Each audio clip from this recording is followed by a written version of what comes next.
Matagal ng pangarap ni Ging na hindi na maging issue ang kasarian.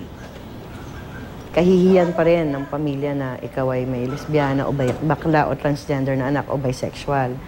Ngayon, ang nagiging problema dito, iniisip kasi nila na, pag nagka-boyfriend yan, titino. Hindi eh. Para bang sinabi mo, yung lalaki, bigyan natin ng lalaki para maging bakla. Kahit anong pilit mo, sasabihin niya, hindi ako bakla eh.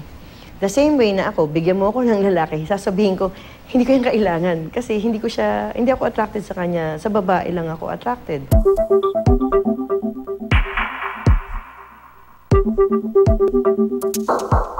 Bakit? Kontrolado mo ba yung pagiging heterosexual mo?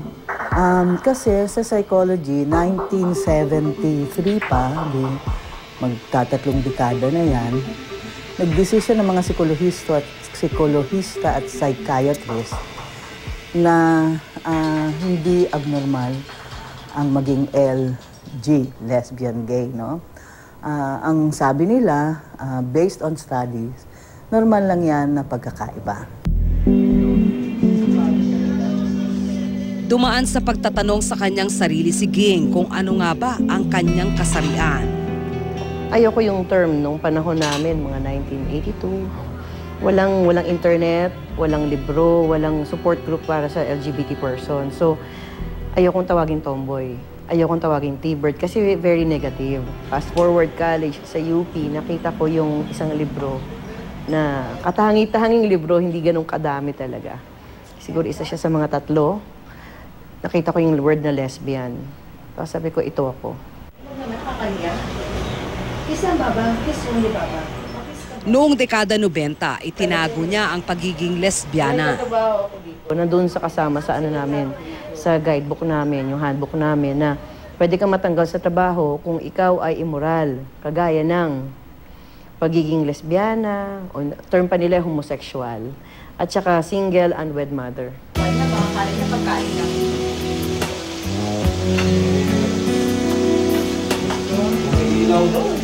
2007 ang maging karelasyon niya si Rose. Nag-start kami, nag-meet kami sa Downlink, isang parang, parang Facebook na mga LGBT. Tapos marami kaming common friends.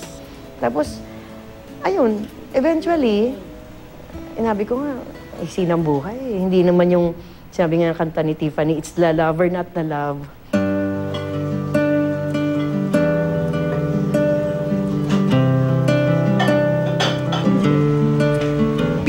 Na silang nagsasama ngayon. Siya lang talaga yung naisip kong gusto kong pakasalan. Sabi ko, pag tumagal tayo ng isang taon, pakasalan kita. Tapos, yung magpapangalawang taon, in-arrange namin lahat. So, nag-commitment ceremony kami. Siya, parang weekend hand fasting. So, ceremony siya. Gumawa kami ng mga special power of attorney para at least kahit konting legal protection meron kami. May ampon na si Rose bago pa man sila magsama ni Ging. Meron kasi siyang adopted na anak galing sa previous na relasyon. So, tanggap ko yun. Plus pa nga yun eh. Kasi dati ko nang gusto magkaanak. Tapos, ayun, family kami. May adopted daughter siya na ang turing ko anak. Isa silang pamilya para kay Ging at Rose. Kung ano yung ginagawa ko, ginagawa din niya. Though ako kasi mas inclined ako sa cooking, so ako talaga naka-assign sa kitchen. Tapos siya, mas inclined siya sa labada. Gusto niya yung mga ganon. So siya yun. Wala kaming role-playing na kunyari ikaw ang daddy, kasi ikaw ang mukhang butch. Gusto sana nilang gawing benepisyaryo sa kanilang Social Security System o SSS policy ang bawat isa.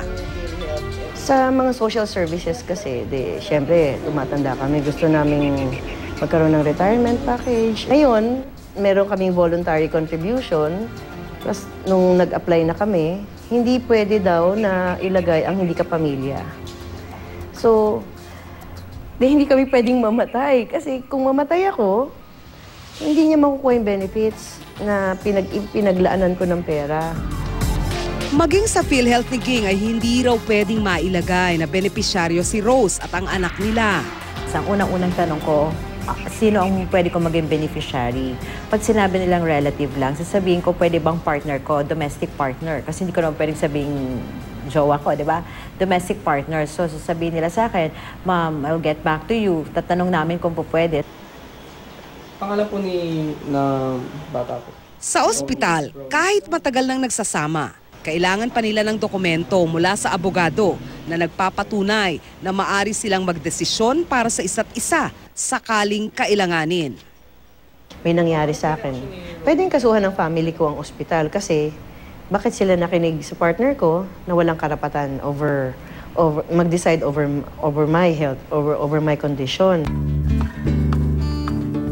Ayon sa family code, ang kasal ay sa pagitan lang ng isang babae at lalaki. Hindi kinikilala ng batas ang pagsasama ng lalaki sa lalaki at babae sa babae. Isa yun sa mga milestones na kailangang ma-achieve ng LGBT community, no?